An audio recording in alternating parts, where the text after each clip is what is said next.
কবে আমি এমন হব, আমায় দেখে বলবে লোকে, তুমি আছো জীবন বল্লভ। দয়াল ঠাকুরের শ্রীচরণে সমর্পিত প্রাণ হেমকবির কণ্ঠের এই আকুল প্রার্থনা প্রতি প্রত্যেকের জীবনের কামনা হয়ে উঠুক। কবে আমি এমন হব, আমায় দেখে বলবে লোকে, তুমি আছো জীবন বল্লভ। ঠাকুর চাইতেন তার ভিতরে যেগুলো হচ্ছে, যেটা তিনি করছেন, সেটা যেন আমরা করতে পারি। আমরা যেন তার আলোকে আলোকিত হয়ে উঠি। তাই জন্য তার প্রার্থনার ভাষা অন্যরকম। পরমপিতা নর কলেবর ধারণ করে পুরুষোত্তম ইষ্ট সদ্গুরু রূপে যখন এই ধরাধামে আসলেন, তখন ওই তাতেই প্রাণের চরম প্রকাশ আমরা দেখতে পেলাম, জীবনের চরম সৌন্দর্য দেখতে পেলাম।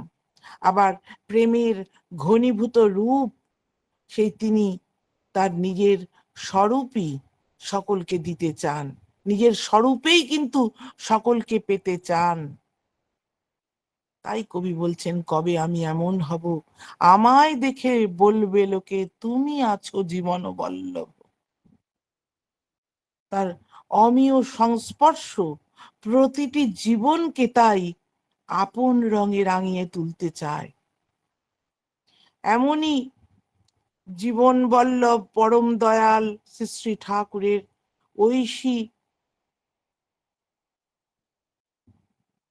ঐশী আলোক ছটায় তার কাছে নানা ঘটনা প্রতিদিনই একের পর এক সংঘটিত হতো। এই ঘটনাগুলোর আলোকে আমাদের আমরা অনেক জিনিস বুঝতে পারি। আমাদের জীবনের অনেক প্রশ্নেরই সেখানে সমাধান হয়ে যায়। ঠাকুর কি জানতে পারি। ঠাকুরের কাছে মাইকেল বলে এক আমেরিকান সাহেব এসছে। সে নানা ভারতবর্ষ, নানা তীর্থ ঘুরে ঘুরে বেড়াচ্ছে। সে সাংবাদিক এবং পর্যটকও।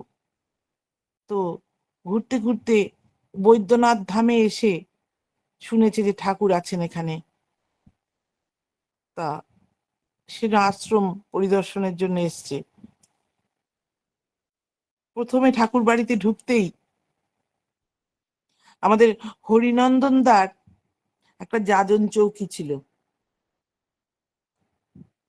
সেই যাজন চৌকিতে আমরাও ছোটবেলায় খেলাধুলা করতাম। বড় বড় চৌকি, দুখানা জোড়া দেওয়া, সেখানে বসে যাজন করতেন হরিনন্দন দা। ঠাকুরের ইচ্ছায় এই যাজন চৌকি তৈরি হয়েছিল। তো হরিনন্দন দা ওখানে বসে হরিনন্দন দা যাজন করছেন। এই সময় মাইকেল এসে সেখানে আসতে এবং কথা বলতে বললেন, চলুন ঠাকুরের সঙ্গে আপনার পরিচয় করিয়ে দিই। বলে হরিনন্দন দা মাইকেলকে নিয়ে ঠাকুরের কাছে নিয়ে গেলেন। হরিনন্দন দা যেমন করে প্রণাম করলেন, মাইকেলও সেইভাবে প্রণাম করলেন। এই হরিনন্দন দা হলেন বর্তমানে যে রাজুদাকে দেখি ঠাকুর বাড়িতে, উনার দাদু।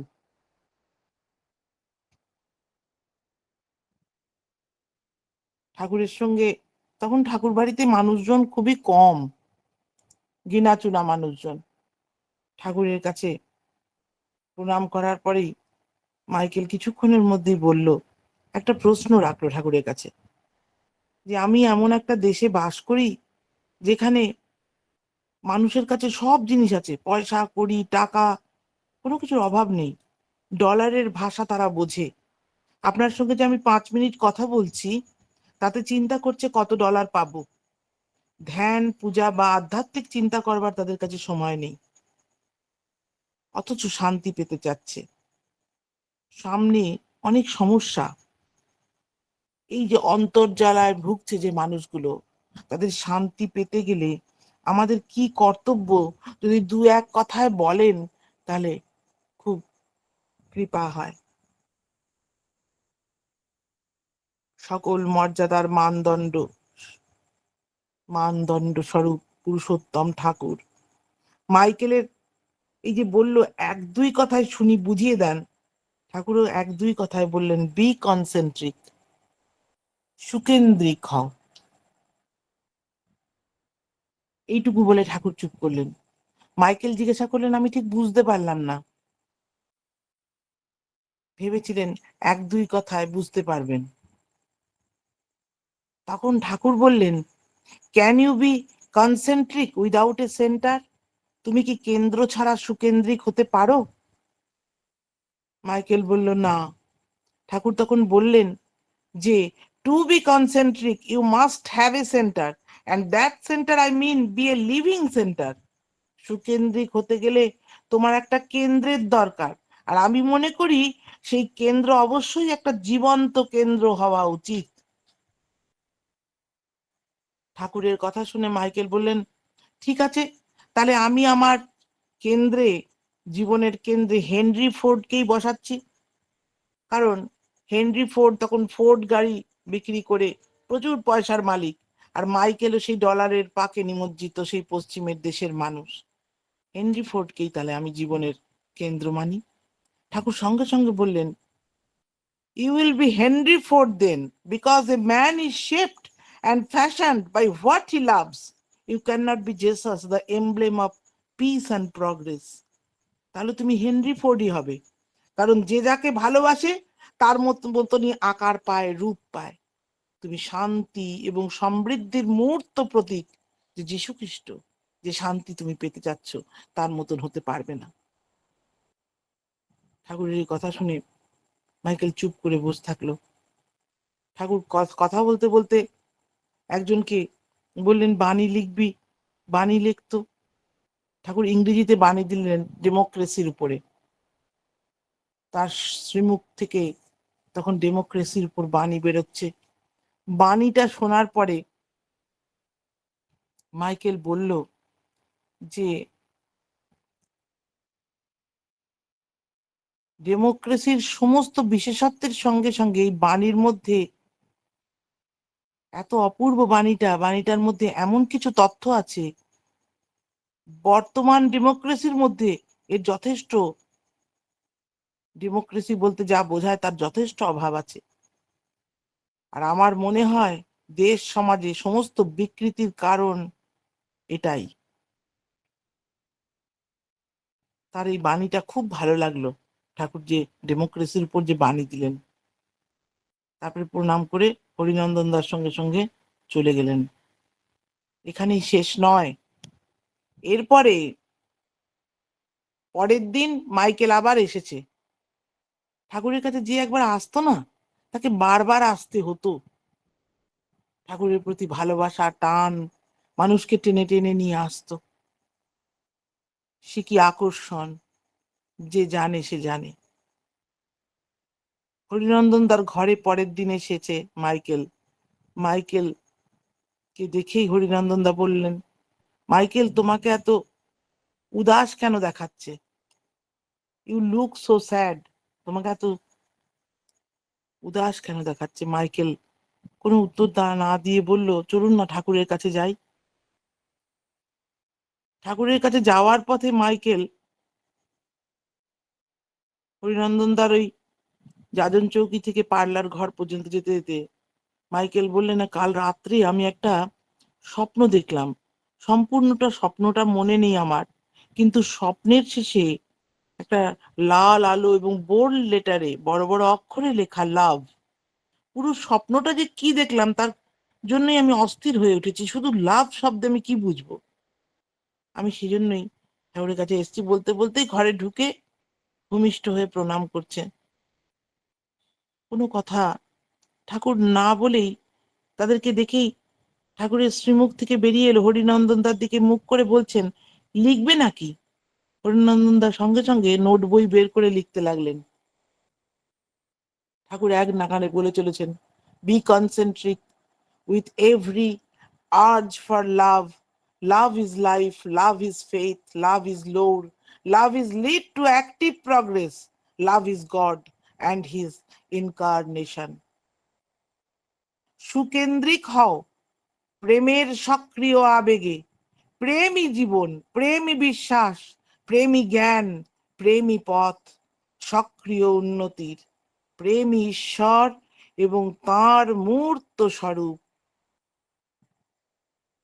ঠাকুর আপন দিব্যভাবে বাণীর এক একটা শব্দ বলে চলেছেন, আর মাইকেল অপলক দৃষ্টিতে প্রভুর দিকে তাকিয়ে আছে। মনে মনে ভাবছে যে আমি যে স্বপ্নটা দেখেছিলাম রাত্রে, যেটা অসম্পূর্ণ, আমার মনে নেই, আমার সামনে প্রভু কেমন ভাবে সম্পূর্ণটা বলে দিচ্ছেন। ভক্তির এই চরম অবস্থায় মাইকেল হাত জোর করে ঠাকুরের কাছে দীক্ষা নিতে চাইলেন। ঠাকুর তাকে ননীদার কাছ থেকে, ননীগোপাল চক্রবর্তীদার কাছ থেকে দীক্ষা নিতে বললেন।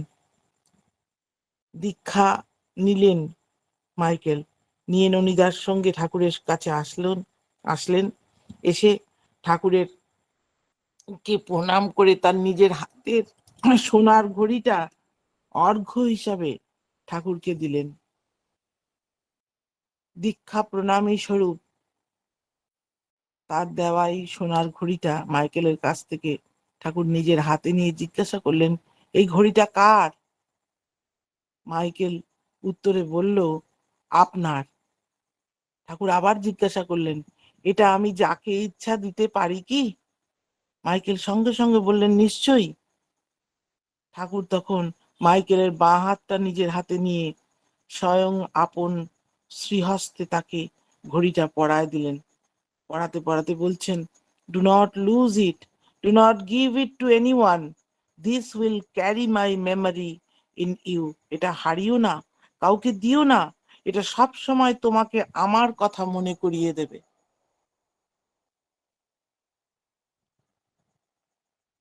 সে সময় ঠাকুরের সম্মুখে ননীদা, মাইকেল, ঘরে উপস্থিত সকলের চোখে পবিত্র প্রেমের অশ্রু।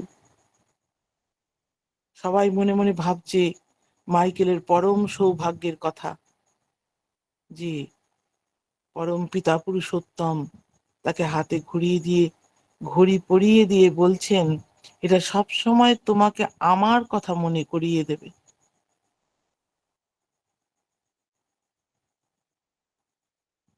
ঠাকুরের বলা বাণী, ঈশ্বরকে স্বীকার করো, তাতে তার আপত্তি নাই, অস্বীকারেও তাই।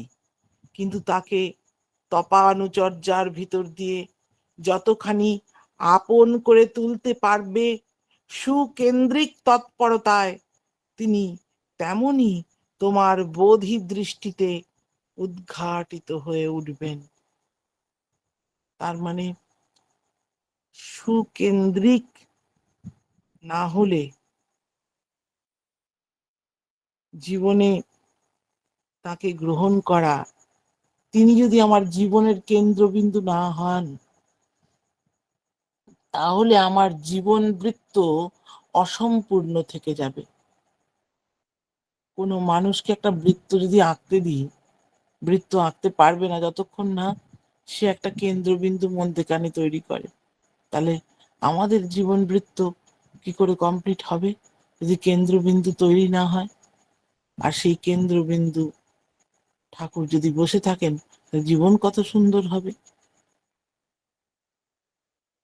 জীবনের প্রত্যেকটি ঘটনা, ঠাকুরের কাছে যে যে ঘটনাগুলো ঘটতো, প্রত্যেকটি তিনি যেন একটা চলন্ত ভরন্ত একটা ইউনিভার্সিটি। তার কাছে বসে থাকলেই জীবনের সব কিছু পাওয়া হতো।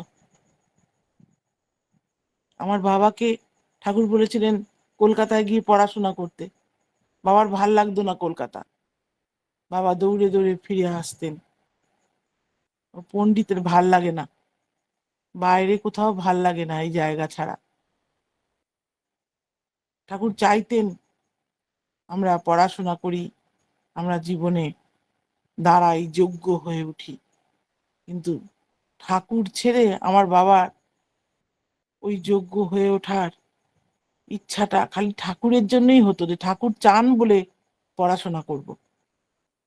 কিন্তু নিজের থেকে ঠাকুরের সংসর্গ ছেড়ে ওই ওই ঠাকুরের যে গণ্ডি, ওই ছেড়ে কোথাও বাইরে যেতে ইচ্ছা করতো না। কারণ সেখানে বহু ঘটনা ঘটতো, যেটা জীবনের কাছে বিরাট বড় পাওয়া। ঠাকুরের সামনে রে আর্চার হাউজার ম্যান তার মাকে নিয়ে এসছেন, তার নাম মিসেস রোজেলি হাউজার ম্যান, ঠাকুরের কাছে দর্শন করতে। মা এসছেন পুত্রের সঙ্গে। ওই মা একদিন একটা কথা বলেছিলেন যে, কেষ্টদা, আপনার ছেলেরা কেমন হলে আপনার ভালো লাগবে? কেষ্টদা বলেছিলেন, আমার ভালো লাগবে আমার ছেলেরা যদি সবাই ঠাকুরমুখী হয় আর যেন জনগণের সেবা করতে পারে, তাহলে ভালো লাগবে। ওটা রোজেলি হাউজারম্যান বললো, আমারও তাই ইচ্ছে। আমার হাউজারম্যান যেন সবসময় ঠাকুরের কে নিয়েই চলে, ঠাকুরমুখী হয়, ঠাকুরকে মাথায় নিয়ে তার জীবন যেন সর্বদা ব্যস্ত থাকে। তাই ছিল, তাই ছিল হাউজারম্যানদার জীবন। যাই হোক, মা আর ছেলে ঠাকুরের সামনে বসে আছে। ঠাকুর মাঝে মাঝেই দেওঘরে আসার পর, ঠাকুর দেওঘরে যখন এসেছিলেন তার 58 বছর বয়স, এই সময় বাণী অনেক দিছিলেন ঠাকুর, প্রচুর, যেরকম ইংরেজি সেরকম হিন্দি সেরকম বাংলা। ঠাকুরের একটি ইংরেজি বাণী দিলেন। বাণীটা দেওয়ার পরে ঠাকুর এত গলিত অহং ছিলেন যে ইংরেজি বাণীতে দিয়ে বললেন শ্রীমতী হাউজারম্যানকে যে, আমার তো অডিওটা অডিওটা বন্ধ করে দাও বাবা, তাহলে শোনা যাবে না। না না, এই টিভি টিভি যেগুলা কিছু ক্ষতি হয় না তো? না।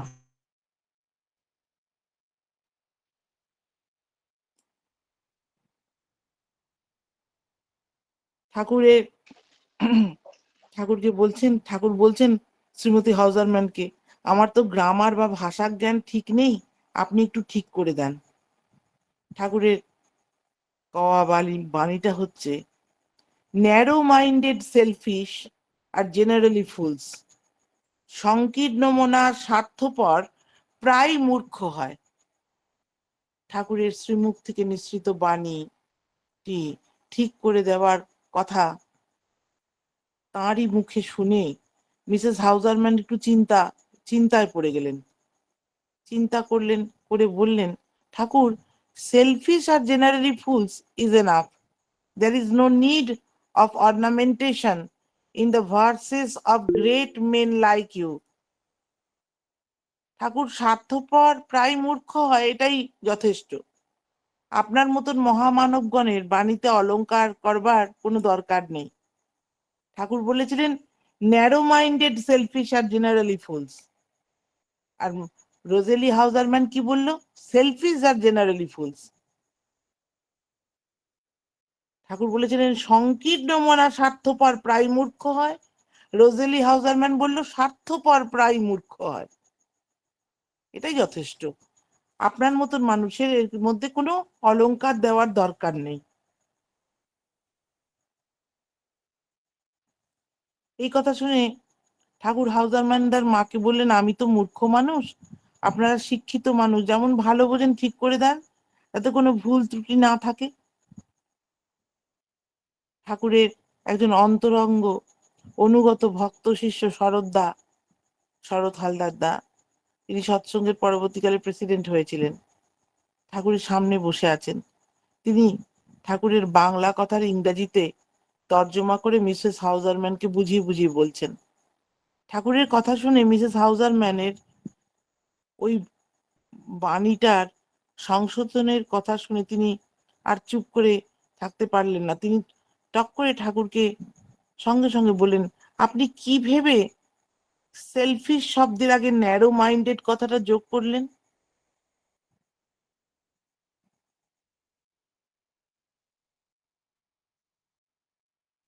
শরৎদার এরকম জিজ্ঞাসা করাটা সত্যি দরকার ছিল, যে সত্যি তো কেন জিজ্ঞাসা, ন্যারো মাইন্ডেড কেন ব্যবহার করেছেন।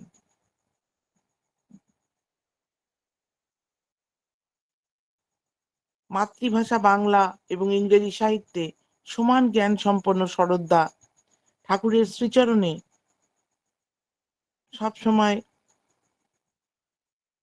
থেকে নিজের জীবনে কখনোই এমন ঘটনা দেখেননি বা শোনেননি যে তার শ্রীমুখ নিঃসৃত অসংখ্য অমীয় বাণীর একটা অংশেরও এদিক ওদিক করা যায় বা পরিবর্তন করা যায়।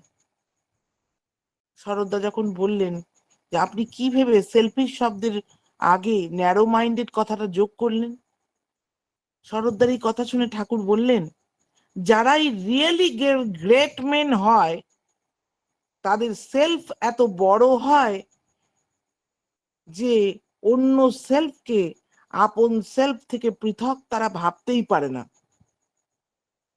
যারা যথার্থ মহান ব্যক্তি হয় হয় তাদের স্বার্থ এত বিশাল হয় যে অন্য স্বার্থকে নিজের স্বার্থ থেকে পৃথক ভাবতে পারে না।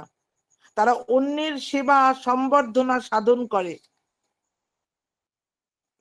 তারা ভাবে তারা নিজেরাই সেবা সম্বর্ধনা সাধন করছেন, এটা বাদ দিয়ে তারা বাঁচতে পারে না, শান্তি স্বস্তি পায় না। এই অর্থে যারা প্রকৃত মহান সকলেই সেলফিশ, সকলেই স্বার্থপর, কারণ তাদের সেলফ সম্পূর্ণ জীব জগৎ। এই জন্যই আমি, ঠাকুর বললেন, এই জন্যই আমি সেলফিশ শব্দের আগে ন্যারো মাইন্ডেড কথাটা বলেছি। এই কথা শেষ করে ঠাকুর আবার বললেন, লিখবেন নাকি? তার শ্রীমুখ থেকে বাণীটা সম্পূর্ণ হলো, রিয়েলাইজ। প্রথম কথাটা ছিল কি, narrow minded selfish R generally fools. Realise, invent yourself within you and be selfish sincerely. উপলব্ধি করো, অনুসন্ধান করো আপন অন্তর্নিহিত স্বার্থের এবং প্রকৃত স্বার্থপর হও। এই কথা শোনার পরে শরৎদার কিছু বলার আগেই মিসেস হাউজারম্যান বলে উঠলেন, ঠাকুর, তাহলে তো ন্যারো মাইন্ডেড শব্দটা বাদ দেওয়া ঠিক হবে না, কারণ এই শব্দটা ছাড়া বাণীটার মহত্বই আসছে না। আপনার কথা এখন আমি বুঝতে পেরেছি ঠাকুর। সেলফকে না জানা ব্যক্তি সেলফিশ হতে পারে না। এই সম্বন্ধে প্রকৃত জ্ঞান না থাকবার জন্যই আমার ভুল হয়েছিল এবং আমি ন্যারো মাইন্ডেড শব্দটা বাদ দিতে চেয়েছিলাম। আমার ভুল হয়েছিল ঠাকুর। যারা মহান হন তাদের সেলফ এত বড় হয়, তাদের স্বার্থ এত বড় হয়, সম্পূর্ণ জীব জগৎ তার স্বার্থ। এই জন্য সেলফিশের আগে ন্যারো মাইন্ডেড কথাটা ঠাকুর লিখেছেন। কত ভেবে কত চিনতে ঠাকুর তার শব্দ সংযোজনা করেন। তার লেখা শব্দের একটু এদিক ওদিক করা যায় না, এমনকি পাংচুয়েশন পর্যন্ত ঠাকুর দেখে দিতেন যখন বাণীগুলো লেখা হয়ে যেত। তারপরে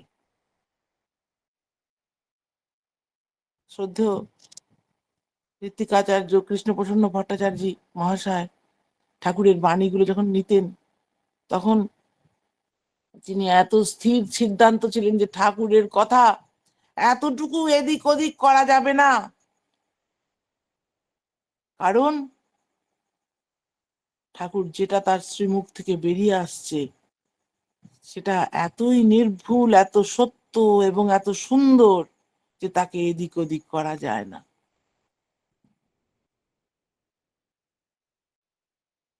ঠাকুর তাই বলেন, যিনি বর্তমান প্রেরিত পুরুষোত্তম, তিনি বেষ্টি বৈশিষ্ট্য পালি আপুরয়মান পূর্বতন দিগের কোহিনূর স্বরূপ। আবার তিনি তার ভবিষ্যতের স্বাগতম প্রেরণা। তাহলে বোঝা গেল যে ঠাকুরের বাণীর এই জায়গাটা, যে ন্যারো মাইন্ডেড সেলফিশ আর জেনারেলি ফুলস।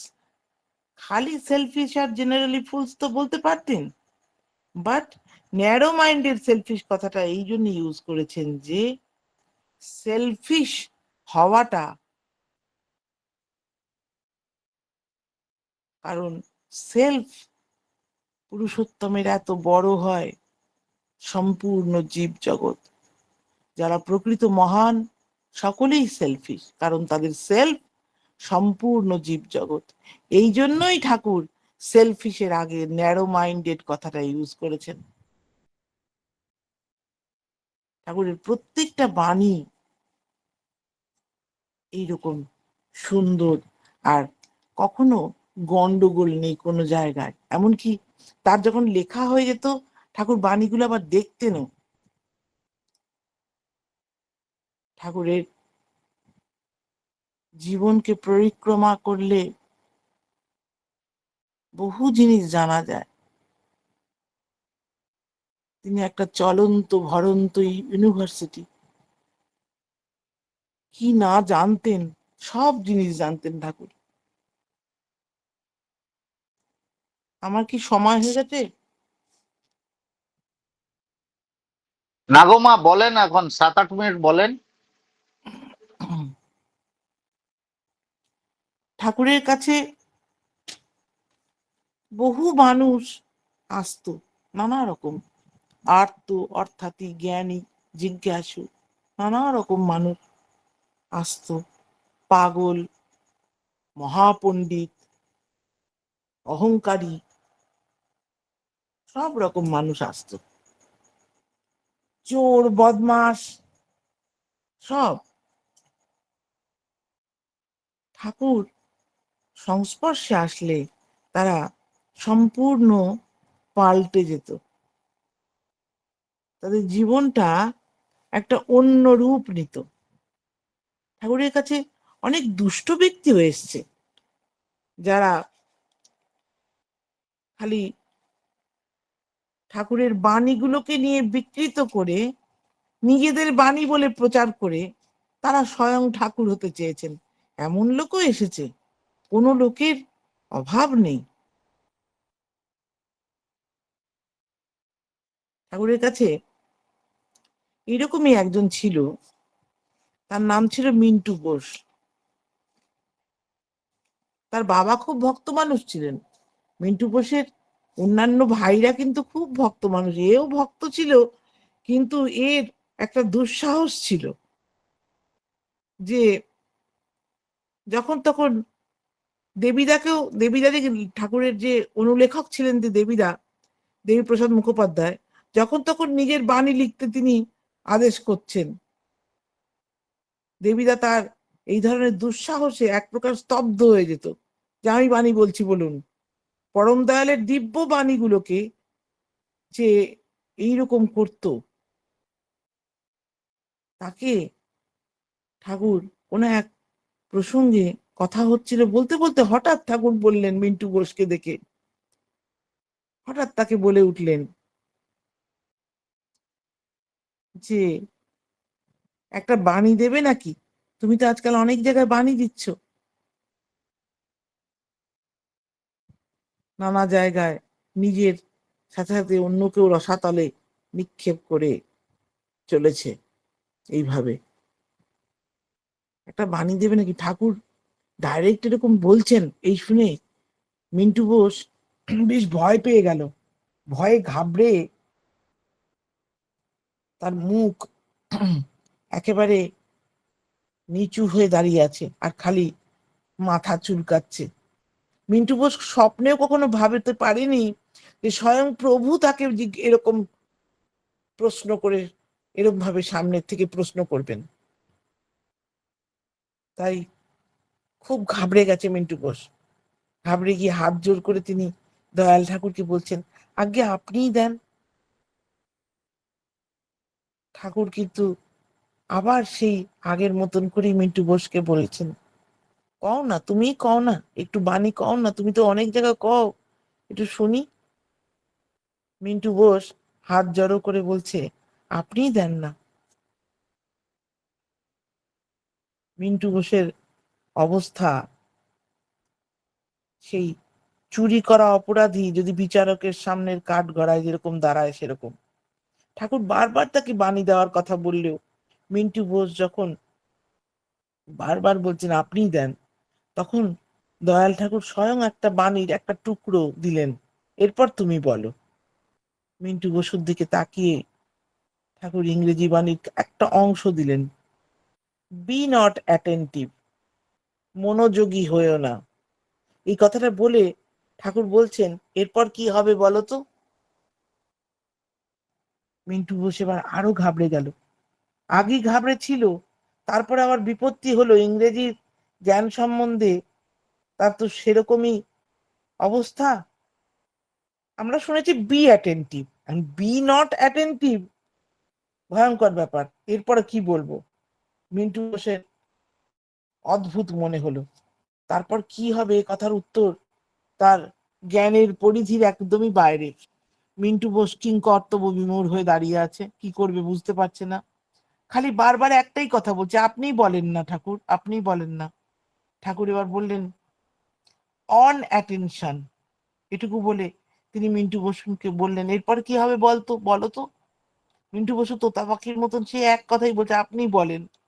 ঠাকুর তখন তার শ্রীমুখ থেকে আরো একটু অংশ বাক্যাংশ যোগ করে দিলেন, অ্যাটেন্ড এভরিথিং অ্যাটেন্টিভলি, মনোযোগের সহিত সব যা কিছুতে মনোনিবেশ করো। আর ঠিক তারপরে মিন্টু বোসের দিকে তাকিয়ে তীক্ষ্ণ দৃষ্টিতে বললেন, এবার কি হবে বলো তো। ঠাকুরের বড় বড় চোখ, ঠাকুর দাঁড়িয়ে তাকিয়ে জিজ্ঞাসা করছেন এবার কি হবে বলো তো। লজ্জিত স্তম্ভিত মিন্টু বোস ঘাড় চুলকাচ্ছে দাঁড়িয়ে, আপনি বলেন। পরম দয়াল তখন পুল আগের অংশটার সঙ্গে আরো একটা অংশ যোগ করে বললেন, অ্যাটেনশন উইল সার্ভ ইউ, মনোনিবেশ তোমার সেবা করবে।